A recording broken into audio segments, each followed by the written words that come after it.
I'm really excited personally to be sitting here, especially because, Evert, I know you and I know your story, which is quite inspiring, and I hope everybody here, tonight is going to take away from what the two of you are going to share.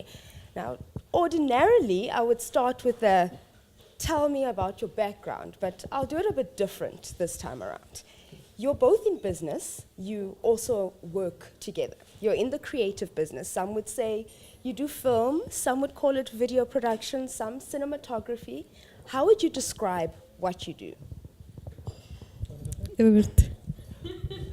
Okay, I think what we're trying to do in the industry is to tell people stories, whether it's through marketing. And for those of you who don't know me, I only use English for self-defense, okay? So there will be some mess up with tenses and everything else, but let's give it a try. Okay, so what we're trying to do is to tell a story, to communicate, let's say, the opportunities or the product or the documentary to the outside world, whether it was in the past a wedding, to tell the story of what's happening on the day, or to a television advertisement of how the service provider can give a solution to your problem. So I think that's from my side. What Evert said. No, it's definitely storytelling. It's not just about getting all the shots, but actually putting the story together. For example, you get a wedding, you don't just take all the shots and just put them together. Maybe you don't even use half of your shots because your story is different. So definitely storytelling. So what Evert said. Visual storytelling, I like that. Why do you do what you do? For me, it is to build a relationship with people and to inspire people. And I think the video production is actually more some of a tool that I can use.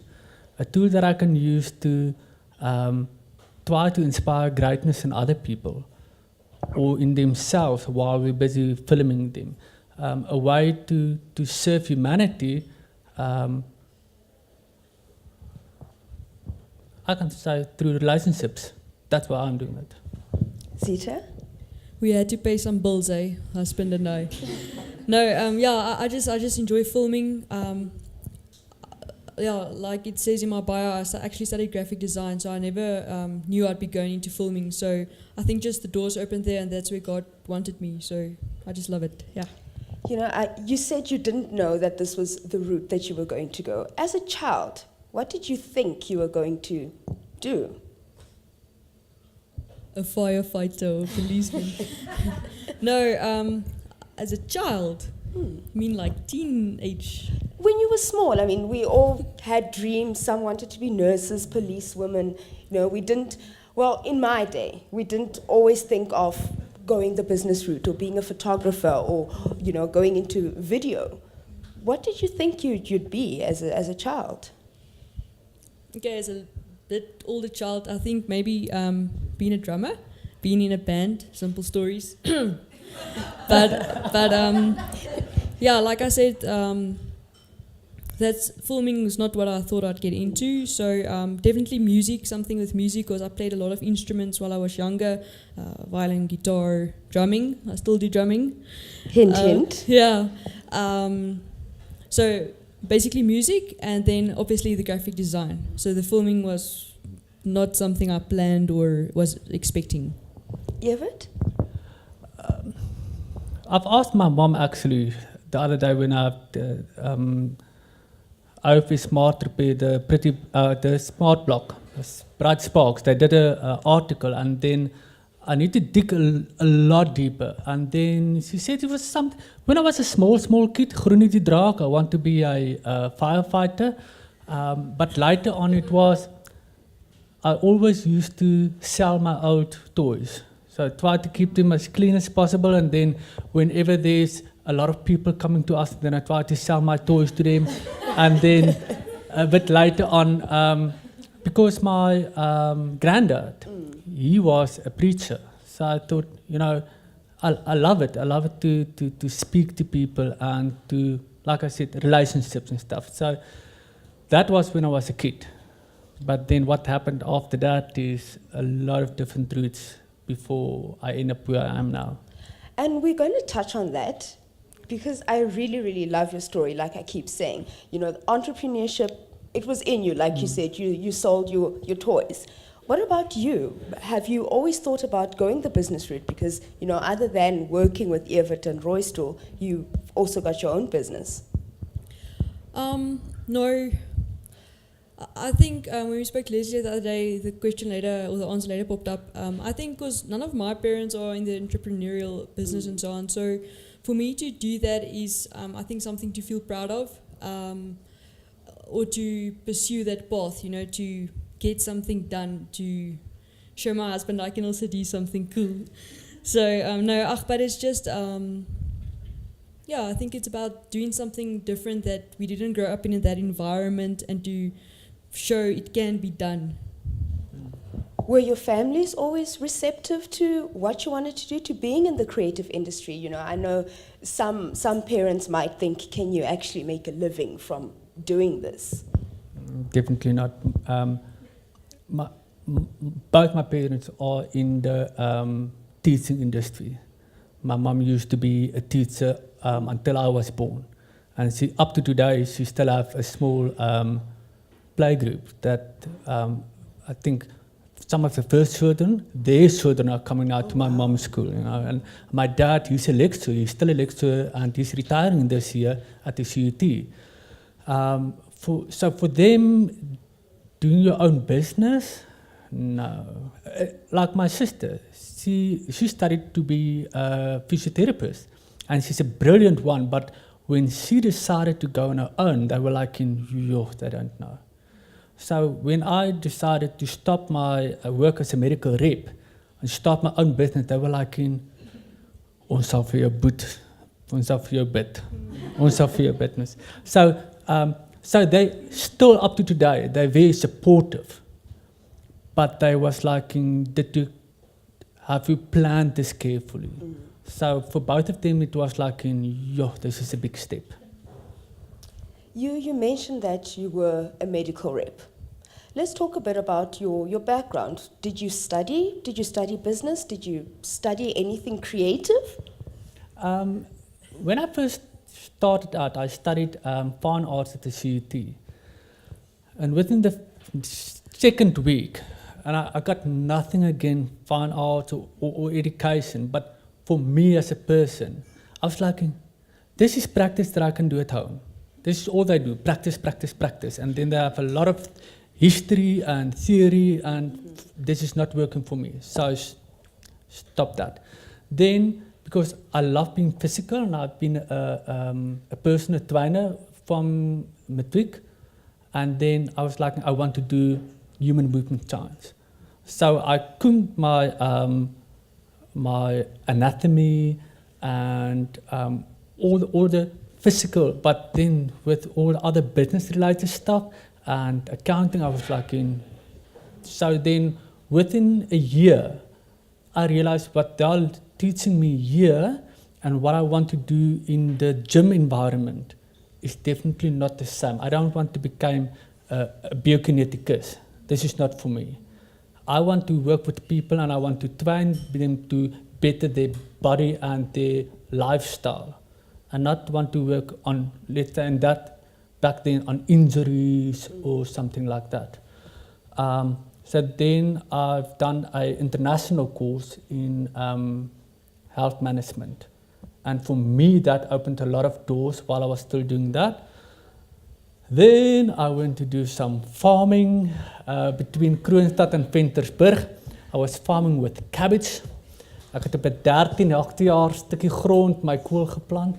And then I started, how to when I was working in a gym, I first started as a floor trainer and then worked myself up till I was the head of the sales department.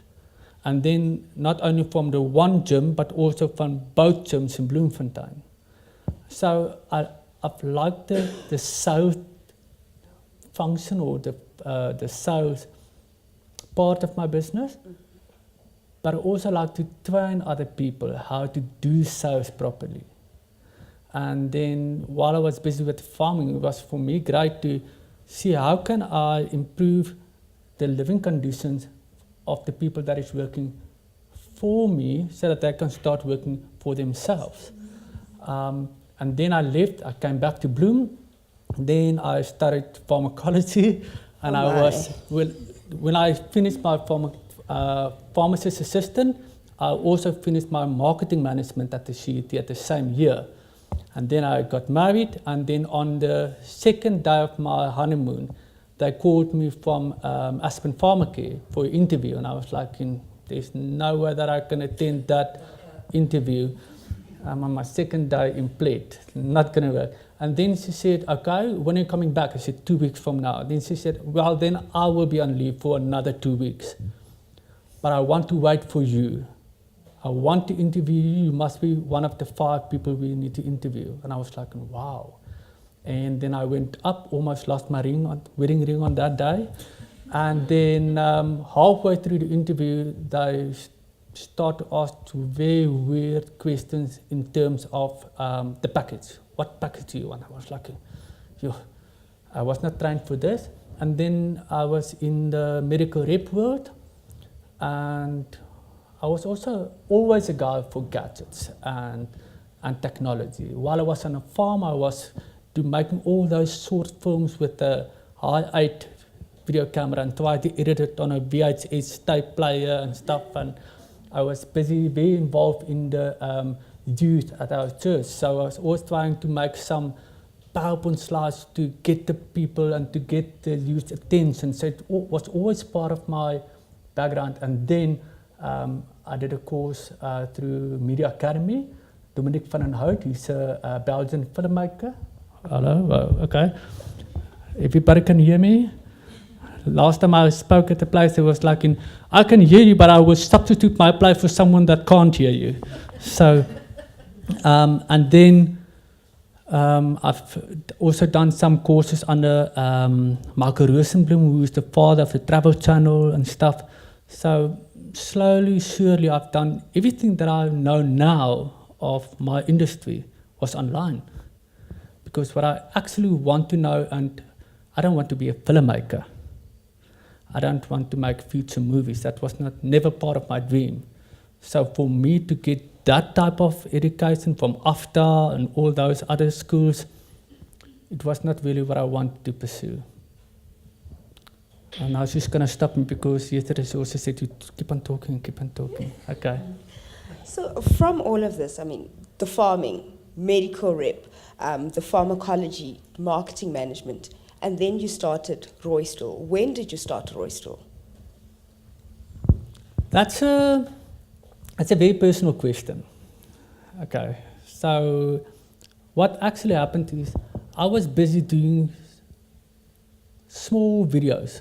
One of them was for the now very famous Andre Venter that used to be with Romans.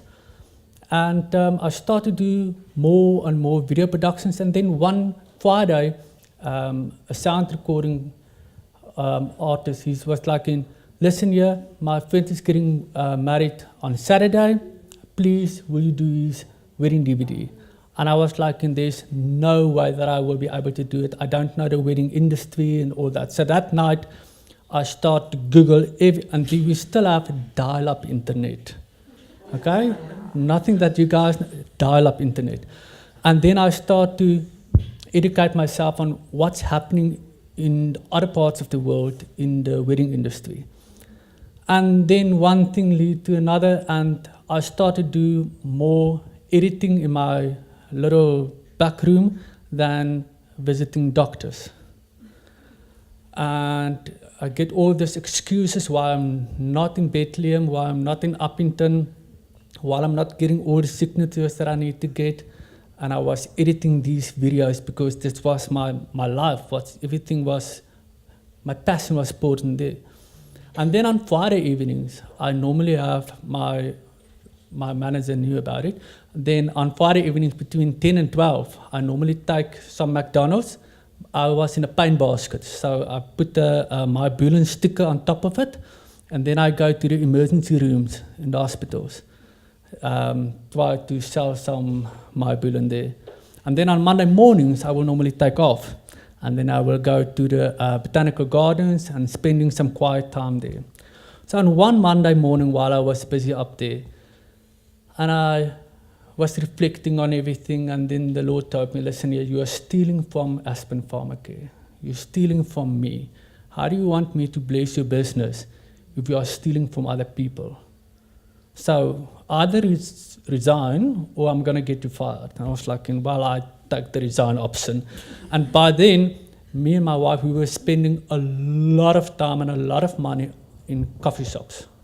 Almost every day we will go to a coffee shop. And that morning I called and said, listen here, I need to discuss something with you. Can we meet at 12? And she said, yeah, that's fine. But I got something for you. I read the scripture this morning and I believe it's for you. It's from Joe. En ek gaan hom in Afrikaans sê. En dit gaan oor slaan julle swaarde, your swords, in ploegskare, so that you can plow new ground. And I was like, that's it. So that Monday I resigned. And then on the Tuesday, my manager flew in from Joburg, did an exit interview with me. The Thursday we were on holiday, so it's a long weekend. So that Wednesday was my last day that I was supposed to work for Aspen Pharmacare. And I will never forget it. I was so hungry. I need to get to Welkom because we had a action cricket with the doctors there. And Dr. Jan Marie, he was the guy that was organized everything for the CPD points. And I was hungry and I was in a hurry. I need to get in Welkom.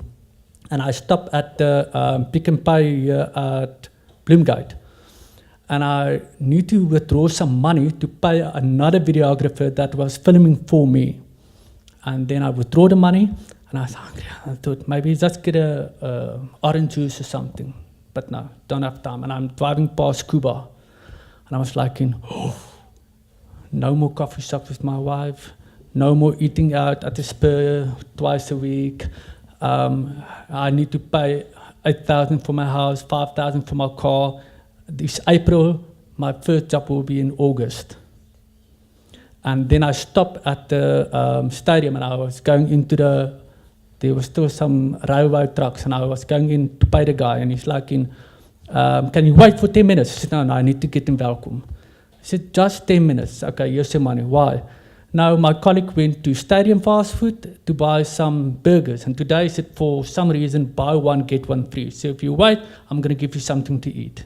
And I was never hungry for the last 10 years. So that's how my business started. Oh, wow. Zita, I know you studied graphic design. You also worked in the field as well. How did the two of you meet? How did your paths cross and, you end up joining Red Star? Sorry, Roy Store. Red Star. So I studied graphic design. I started working at Genesis Images. They do wedding photography, and there we started with wedding videos and so on. And then I also went for a course in Cape Town with David Stone. Yeah. So I then worked at various companies, graphic design companies in Bloem, but I also I left Genesis Images due to financial reasons, but I also still helped out White Friday Films with a lot of wedding videos. And from Genesis, we were always just speaking like, yeah, Evert, he's the guy to be at if you want to do video. Like, yeah. And I remember I saw him at the Color Run, and I briefly spoke to him like, yeah, that's a cool camera. I also got like a few of them at home, and he didn't remember me. And then one time, yeah, it's okay. Then one time, I took it's a few years later now. Previously, I've sent my CV to him. Heard nothing back. I'm like, yeah, it's okay. And I stay close to where our studio is. So the caddy would usually drive by, and I'm like, oh, is that Evert? And I see this guy with hair. So then it's Scully usually. But eventually I saw him now at Spar. My friend was going in. I was chilling in the car waiting for her, and I see, that's Evert. let me just get out there and shake his hand. So I walk all the way around as if I'm going to spar. I'm like, hey, Evert! Yes, and I greet him. And then from that evening, that's how it started, because then he stalked me on Facebook, not in a weird way. And then we went for a coffee date, not in a weird way, at Jack and Jill. And I think that's where we picked up. What is your working relationship like? I have to check that he keeps himself intact, eh? And what type of boss is he actually?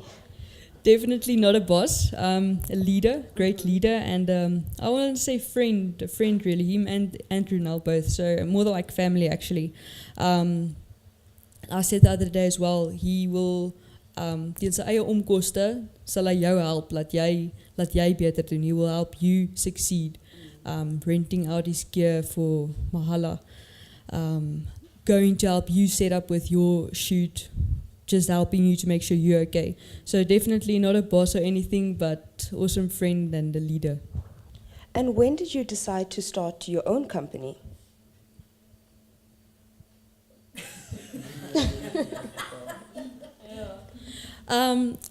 I started that way. I have a student loan. I still have a student loan. I need to pay that off.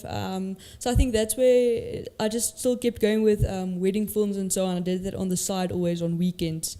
I think that's where Blurry Short started, and eventually I obviously liked it. So I'm trying to get in more into music videos and collaborating or freelancing with other people as well. Yeah. How do you balance the two? You know, for some people that work for another company and you have your own company as well, do you find it difficult to balance the two?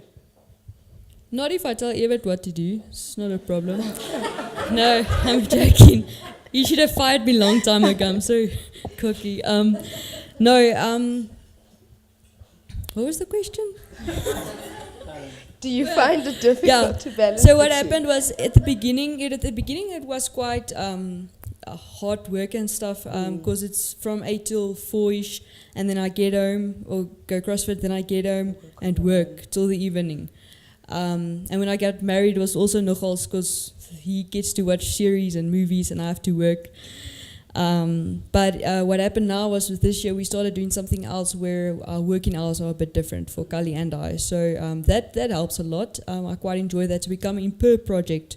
So I think that's where the balancing works out quite well with the hours. Now you mentioned your husband and how he gets to watch the series while you work.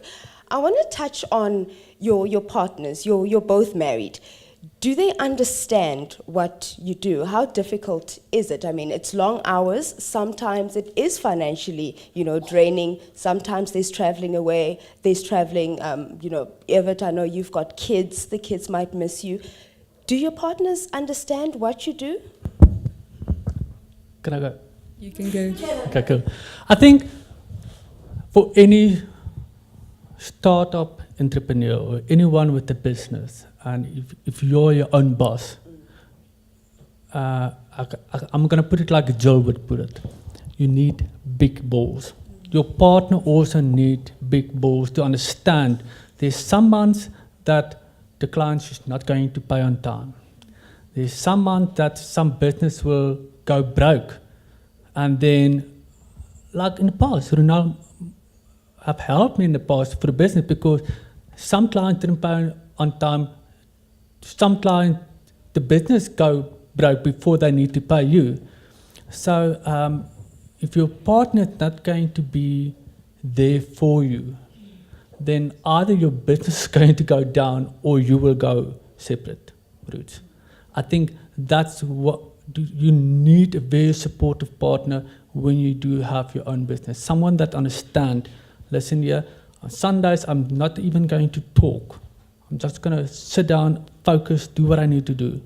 On some days, like I need to be out of town. And that's one thing. I tip my hat to single parents. I can't even imagine the load and the stress that single parents is going through with if you are running a business and you need a very, very strong supportive system. So that's why I'm saying, running a business, you need a very, very supportive partner someone that understands your personality and your drive, in my creativity. Sometimes I will go like in all out on detail, and then when I'm at home, everything is still spinning, and then she will be like in, so what do you want to eat tonight? And always to be there to tell the kids, listen here, Daddy's not home tonight, but tomorrow or on Saturday, he will be back again. So I think that's very important. Dankie Ronel, dankie Bernard. No, you get those, you see those movies with a girl eating a large 5-liter ice cream and popcorn and crying. Now, that's my husband when I come home. I'm joking. No, whenever there's a job opportunity, it's like, go, must I help you carry? I will, I'll come. So he's supportive in that way, but I think I don't have that much responsibility as Evert, where I need to pay people or money doesn't come in. So financially, I'm not there. But no, very supportive. Thank you. Yeah. What would you say is the biggest misconception about what you do?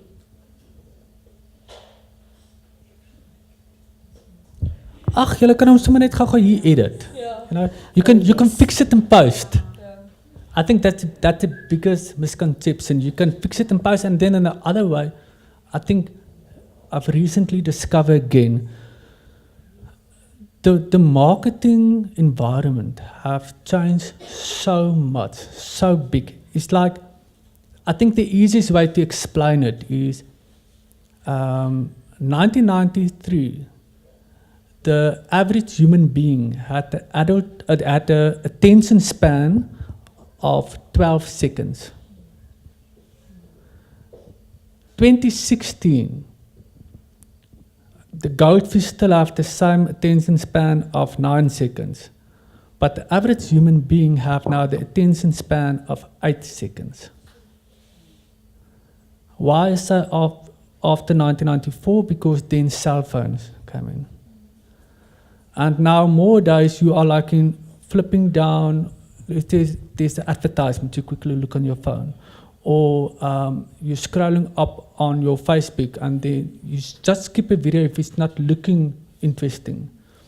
And people like Pepsi. Pepsi, if you look at cable TV in America, between advertisement slots, the duration of a Pepsi ad, and they have all the money in the world, is 4 seconds. 4-second ads, weather report, 4 seconds. So now people still think you can do a normal video production, giving all the selling points and future and benefits. And to educate people that, for me, because I try to set the trend in videography, we are using augmented reality. We are using immersive 360 videography, 360 live stream. So we did a 360 live stream last year already, and people couldn't, they didn't know what to do with it. They were like, the video is not playing. I'm like, this is a live stream, 360, pan around inside the video. So to try to educate, and that's where you need wisdom, because in the South African market, for the type of broadband that we have, and for the type of target market, like for in the agriculture sector, not all the farmers do have access to internet. So now you can't target them anymore, you not need to target their wives, their kids. For the student market, most of the students only have 100 meg available a month. So how do you utilize your advertising budget with your different clients? So I think the biggest challenge is educating the clients to market like the age they live in, and not like 1991. Zita, what would you say is the best thing about what you do? I'll start with the best before we get to the worst. I think it's doing different stuff every day. You do the same thing, but differently every day. And you travel. I think it was in my first year at Roystel. We somewhere went to Tiffindale, Callie and I. But okay, Evert gave that up for his anniversary, shame. But I think it's traveling. I enjoy that a lot. Filming different things. Yeah, I think that's it. And sunsets, apparently. Oh, you get to fly in choppers. Go shark cage diving. Okay, but that was for holiday. But still, yeah, just traveling. And the worst thing or the biggest challenge about what you do? Maybe the editing in a way, because that's the only thing that you've got left to save your production. Because now, for example, a wedding, the first kiss, you only have one chance. But you can always replicate it somewhere else. But not that's what we're doing. We're not doing that. But I mean... Are you spilling secrets? Once I did a music shoot and the girl jumped into the water and she was in a dress and a certain area showed. So I had to go and re-edit every single frame. It's not a photo, it's video. Every single frame. Evert still helped me and laughed at me. So that was horrible. I think the editing sometimes. But the editing's also very fun because you can do what you want, you can manipulate it and do crazy stuff. Carte blanche. What about carte blanche? Carte blanche the show or carte blanche free reign? Carte blanche is so. Carte blanche is so. Okay. Evert, I want to ask you about your biggest challenge. And in particular, you have an impairment, a hearing impairment, which not a lot of people are aware of. What would you say are some of the biggest challenges being a business owner, being in the creative industry, and also having an impairment? I think the impairment, I start to be aware of where I can substitute for it. And I think I try to work hard on my strength. And now this is what I can do and this is what I can't do. And I think that came along with the business. Like, I have a little bit of information that is very dangerous on accounting for my business. That's where I need someone that knows about accounting. If I need to focus on all the other stuff that is very important for business, then I will never be as creative as I need to be. That's why it's important, and I think that's one of the biggest mistakes that's happening in Bloemfontein. Everybody, or a lot of people in a lot of businesses think this is a DIY thing. You can do it by yourself. Instead of focusing on what you are good at, becoming the expert in what you're good at, and leave the other stuff in your business for people that are good with that. So I know my hearing ability is not what it should be. Therefore, I know when we're on a shoot and it's going to be run and gun, I need someone with good ears, either Kali or Zita on the team. That's why it's always better to work together. One-man band up to a certain point, yes, but you always need a very good team. That's why teamwork is so important. That's why relationships and communication is key in any business, because like they say, assumption is making an ass out of you and me. So never assume. For me, that's the biggest thing. Never assume that this person is going to do this. Understand this. And try to understand the other person in the team, the personality type. What are they good at? What are they not good at? And then double down on what is good and try to get someone else in from the outside to help with what you can't do. And I think when we do that, we start to create a better environment for all businesses, for all teams. And that's the only way how we can grow the whole economy, but not thinking, I can do my own books. I can, because I know nothing about that. I need someone to assist me with that. So I think with the hearing disability, now that I will depend on other people, and that's good, that's fine.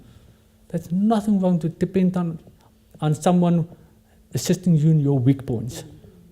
I think that's the best thing you can do, is to become self-aware, know who you are, and then accept what you can't do and let other people help you with that. Now, speaking of working with people, and you've highlighted the importance of working in a team and everybody having their own strengths. As somebody at the helm of a company, how do you manage people? I mean, people are temperamental. Sometimes the dog is sick, or the mother is sick, or they've had a bad day, or the child puked on them in the morning and they're just not performing as they should, or a bit temperamental. How do you manage people being, as she would say, a leader? A lot of prayer. No, but I think what is happening nowadays is the business environment is changing so quickly, and your varsities and your CUTs, they cannot always provide the exact type of education that you need inside a business. Therefore, the government can't pay for it. The teachers can't pay, you can only have so much bursaries, and then you have a lot of debt as well. So the parents can't pay for it. The students can't pay for it. So who's going to pay for that? The businesses. And that's the best thing to do. Because when the businesses start to change their mindset to become teachers instead of owners, I would say a father rather than a boss, then we start to do what happened many years ago, apprenticeship. Get someone in and teach that person everything you know, then you will have a very good team player in your team. And then somebody once asked me, because I had a brilliant team with me, Francois and Johan, his brother. And they worked for me for 4 years before they started their own business. And then someone asked me, okay, now what if Kali is going to leave? And what if Zita is going to leave with the knowledge that you've imparted in them? And I'm like, what if they don't learn and they stay? That is worse.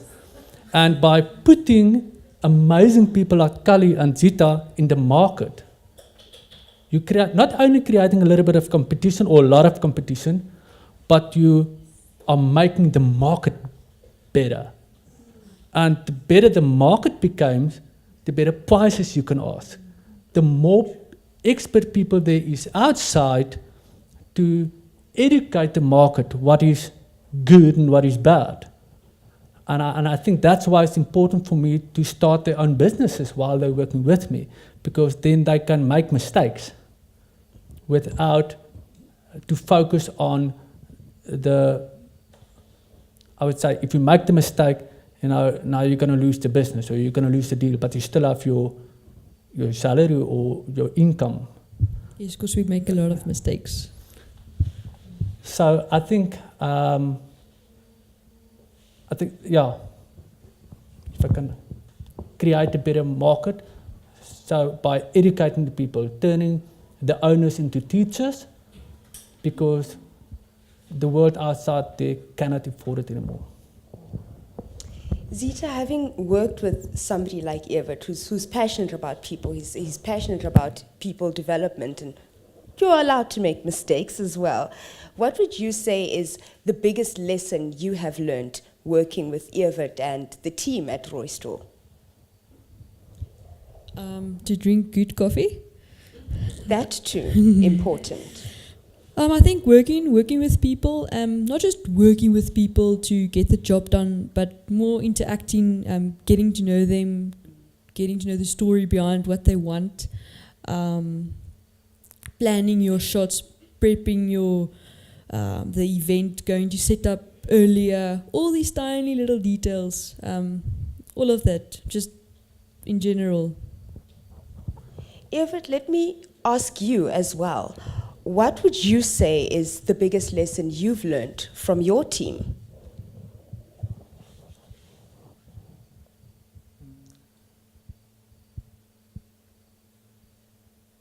Good or bad? I think is to understand not everybody think the same like you do. Let me use this for example. I'm doing a production for the specific client at Vodacom now for the last 3 years. I know what you want. I know exactly what it should look like to stay within the corporate identity. I've been doing this now, this video thing now for many years. So you can't tell me what this client wants and how she wants it.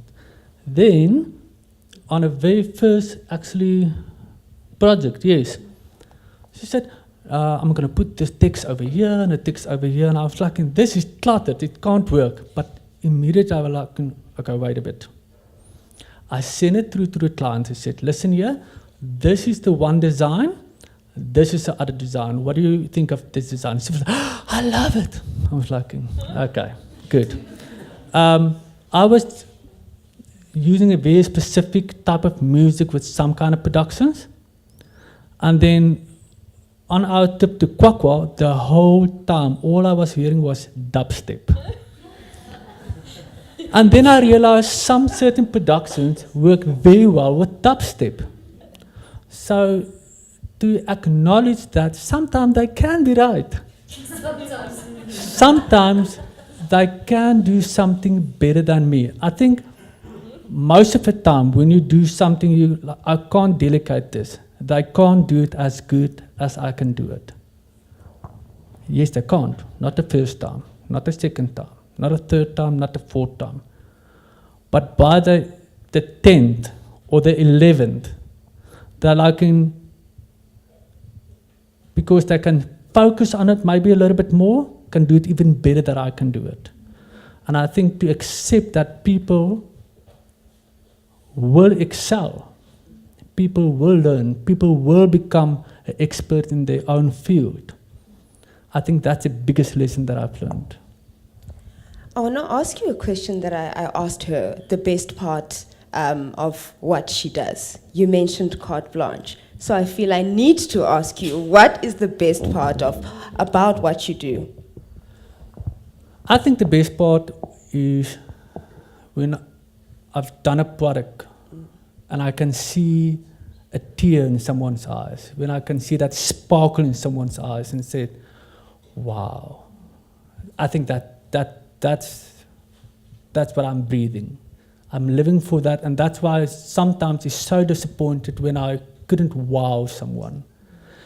Also privileged, we were the only team in South Africa that did the whole production with Oprah Winfrey when she was here. Been working also in productions with Desmond Tutu, with Thabo Mbeki.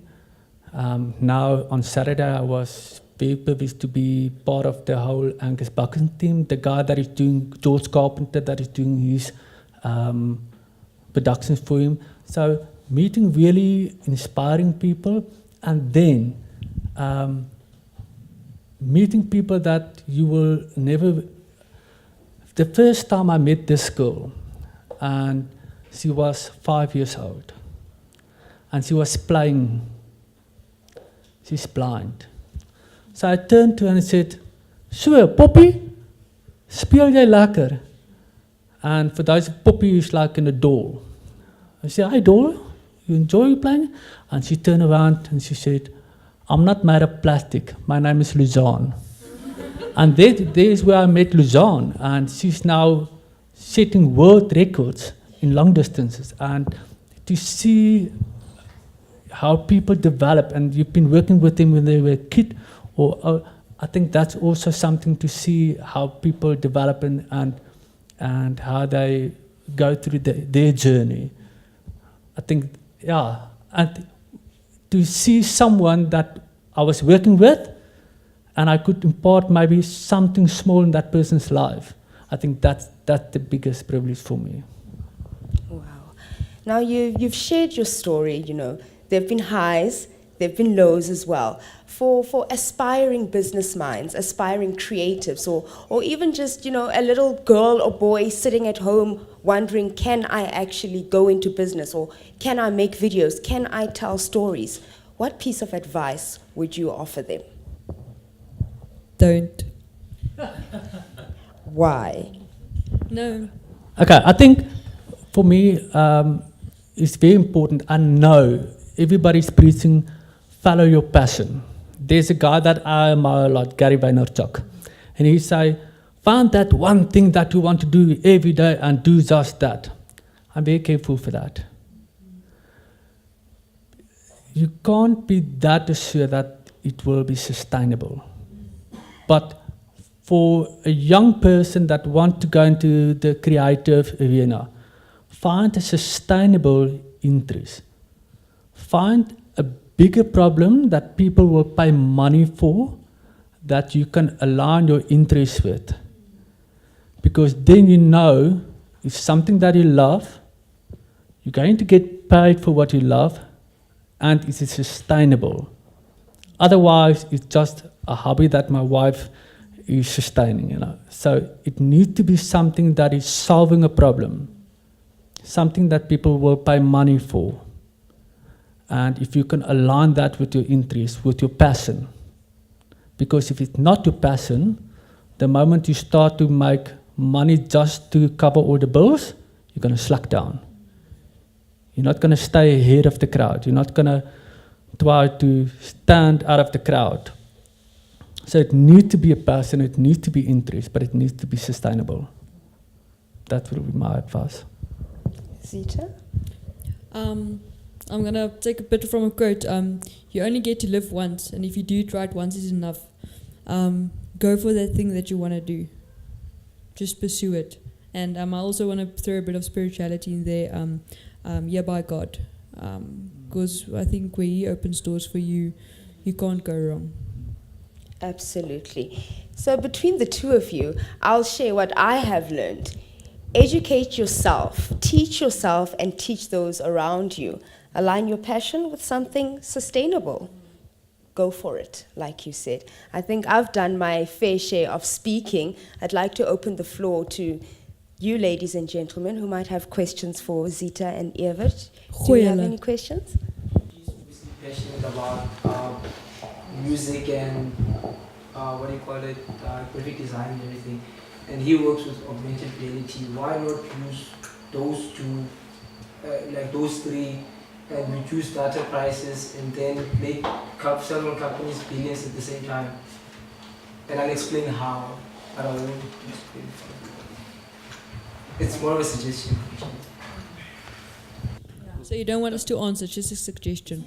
Okay, thank you. One of why. Okay, thank you. Cool. Good evening. My name is Tsakane. I work in the social entrepreneurship space, so I got very interested when you said you're quite passionate about imparting knowledge and sharing insight. So I want to know, as a business, how open are you in terms of sharing your wisdom as a company with communities that are marginalized? I'm speaking specifically in the context of youth that are, making their transition into the business world, career, whatever. Like she mentioned, she didn't know she would be doing this job. So that exposure is what has led her to where she is. So I'm quite interested in knowing if you're open to that, and if for future we could probably link up for us to get those connections and start cultivating that type of interest in young people who most likely would never get the opportunity to know that type of field. I think one of the biggest reasons why I will be open for it is that camera you got in his hand can only shoot full 80, 1080. This cell phone can already shoot 4K. So I have a whole filmmaker toolkit in my hand. I can film with it, I can edit on it, I can distribute on it, which make it a lot easier to teach a young child that is already growing up with technology without buying all the expensive gear you need for that. So you can teach him a whole film session on a cell phone. Even if it's a Huawei or a Samsung, I'm not discriminating against those. But you got a whole filmmaker toolkit on a cell phone. And that makes it a lot easier to go into, because if you know the rules, you can break them. If you know the theory behind storytelling, then you can work with bigger cameras. Then you can work on film sets. So yes, definitely. You can go back in time to when you started out, and you can give yourself advice, one thing, what would it be? For me, it will be, I don't know if you know Simon Sinek. Okay. Finding your why. I think will be, if I could find my why way back earlier, I would have done definitely a lot stuff different. Then I would understand also better why I'm doing the stuff that I'm doing.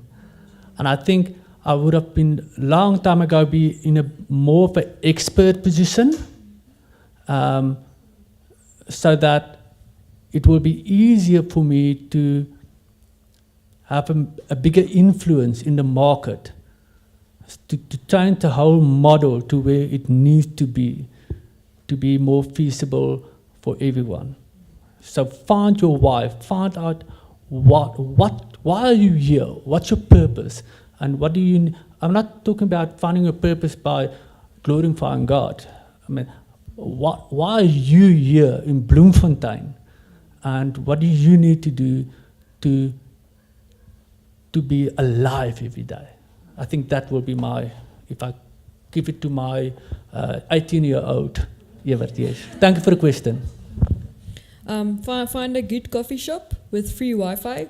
Take your phone out and research. Do lots of research for equipment, for any technical thing, not just technical thing, how to work with people, productions, what's happening, what's trending, research.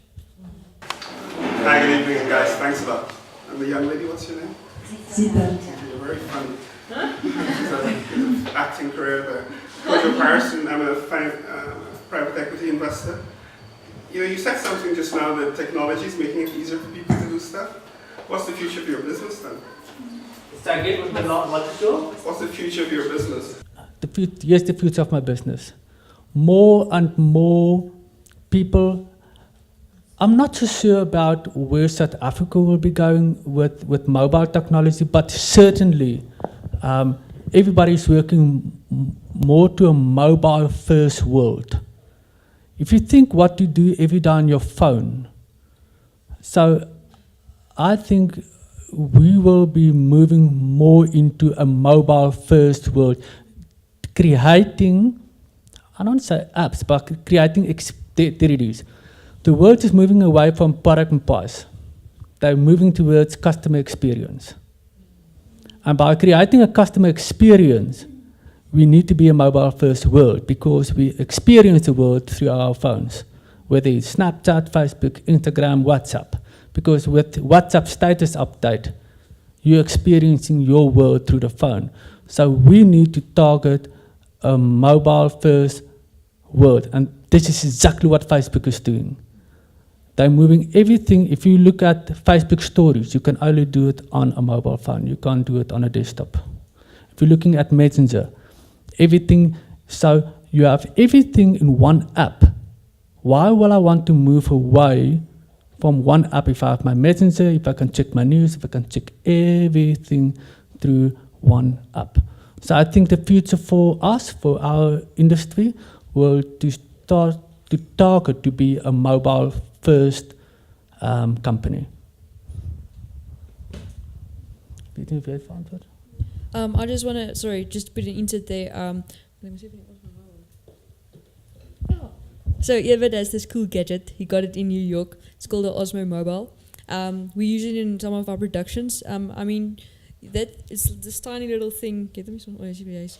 You put it on a tripod, put your cell phone in, you actually do a motion time lapse that you do on a camera, and it's so handy, and you do it with your phone. So mobile, definitely. Maybe in the pink. Sorry. In the pink, and then the gentleman with the blue, grey. I think I saw your hand go up. Yes, you with the cap. Good evening, ladies and gentlemen. My name is Tembi. I run a startup company, cleaning services. I'm also very fond of kids, and I want to move into the space of motivational speaking at schools. Now, I'm currently facing a problem with funding when it comes to my startup company. What advice would you give to startup companies where a person is a full-time employee and then you still have this passion of yours that you want to pursue? How does one make the transition from an employee to a business owner? Because that's currently what I'm struggling with. At the other hand, I have the expenses that I have to pay, but the other hand, I have the passion that's driving me every day, and that's my why. Like you said, you need to find your why. I found my why, but I can't push it, I can't pursue it. So how does one make the transition from here to there? Yeah, that's my question. You became known.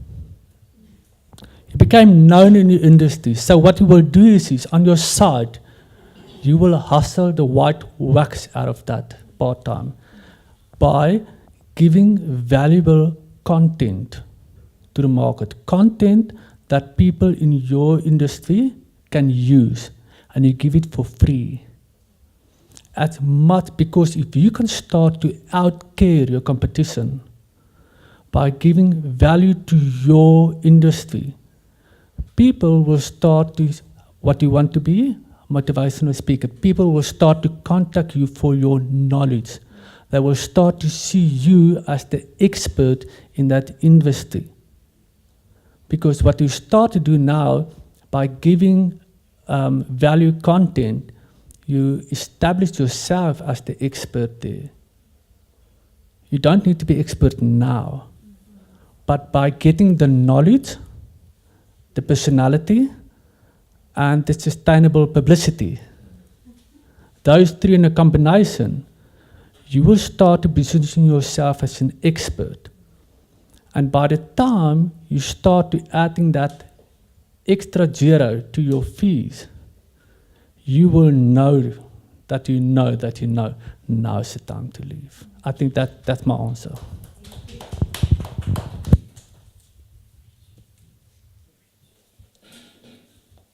Here comes a tough one.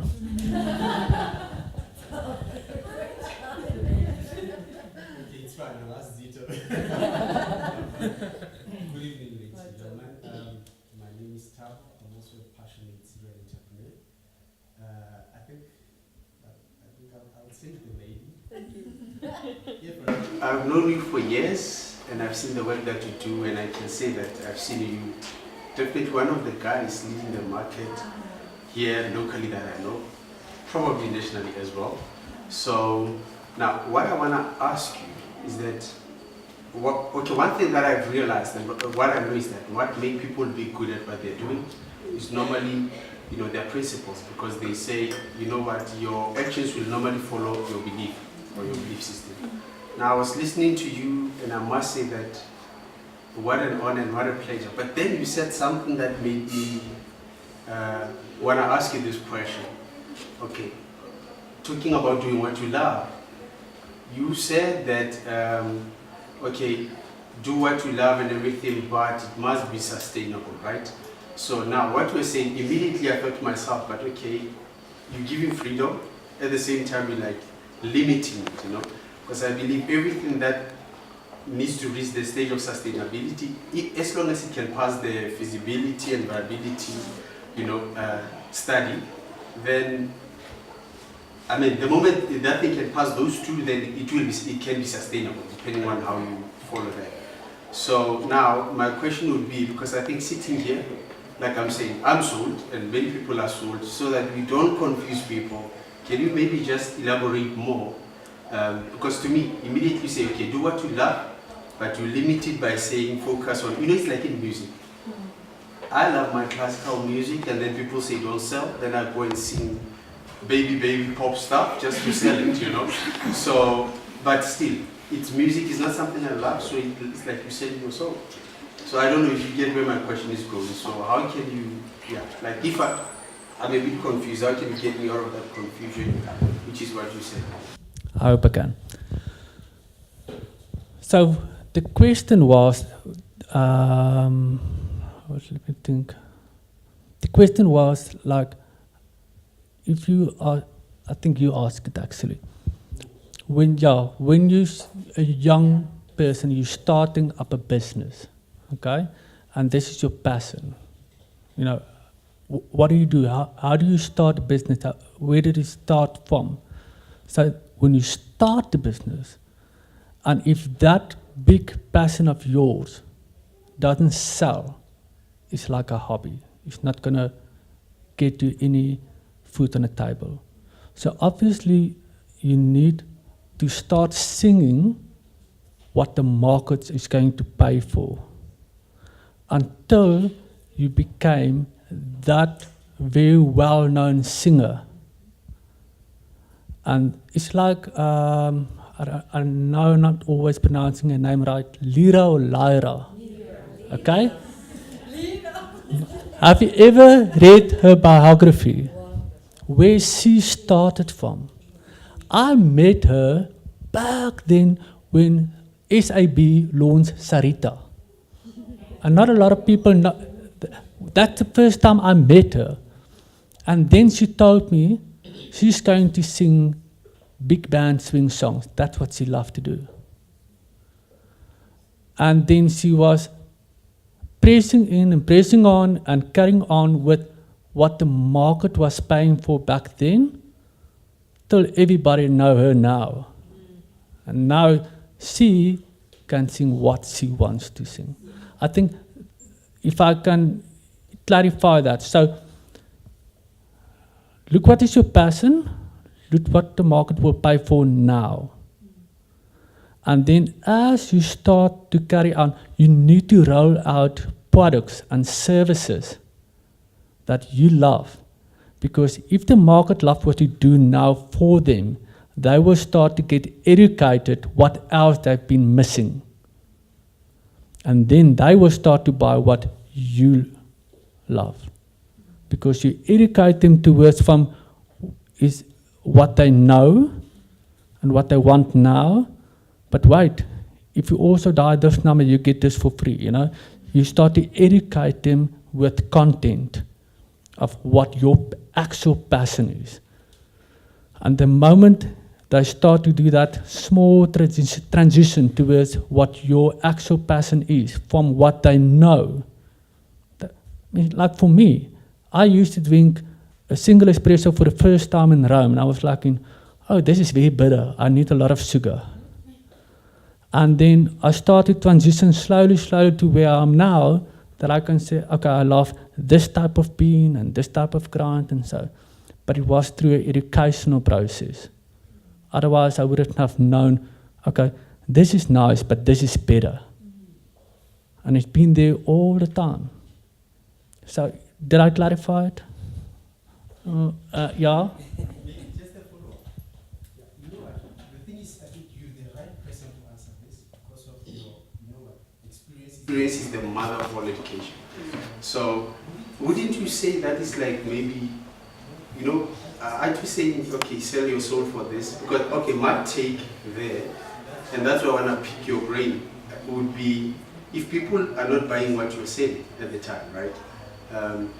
Instead of maybe, like I'm saying, I don't know why you might say sell your soul.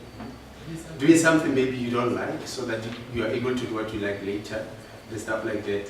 Wouldn't you then encourage more creativity? Because the way I see it, I would say in your business, if things are not going well, instead of closing doors, then go start another business so that you can come back isn't there where you get that freedom, that space to be even more creative, to still get what you want out there in different creative ways? Business is tough. People don't have a lot of money. You don't know where it's coming from tomorrow. Banks are not really that easy to get loans from nowadays. So I'm not saying you're not doing what you don't love. What I'm saying is take an interest that you can align with something that is sustainable. Okay, so you love your singing, but align it with something that sells now. And I think there's a lot of tests that you can do. But if you can find a niche market where nobody else is targeting that market or with that type of service or genre music that you currently love, and you know that market is not sitting in Bloem, not in Lesotho, it's maybe sitting on, we have the internet. Go and sell it outside. I don't know, that's what I'm thinking. Okay. If I may just answer him, for instance, like you say, find something that you can do now so that you can do what you love later. With me, I always known that I wanted to start my own business. But from varsity, I was in varsity 2008. I decided, because I know in the future I want to do, when I'm going to concierge and cleaning services and so on, I found places where I could buy products and then sell them to people. I don't like selling. I really don't like selling. I'm good at my accounting and so on, but I don't like selling. But I did it anyway. I sold the clothing because there will always be a market for clothing. Ladies love clothing and gentlemen love to buy for their ladies. So I went into it. I bought the clothes and I sold them at a higher price. Now I can say to you that I have bought machines for my cleaning company from that. I didn't love doing that, but I did it anyway because there was a bigger purpose. There was another goal. And right now I am pushing that goal, and it is sustainable. So I think what you are saying is find something that you can do now to sustain what you want to do later. I don't know if I'm answering your question, but I was just trying to show you my understanding of his statement. But ladies and gentlemen, I hope you enjoyed me chatting to Zita and Evert, and especially in the lessons that they shared and, you know, the stories and her crazy personality as well. I understand why this works, why the team works as well. But also thank you so much as well for your patience and your questions. Yeah, enjoy the rest of the evening, get to know each other, share business cards as well, please do. And yes, until we meet again.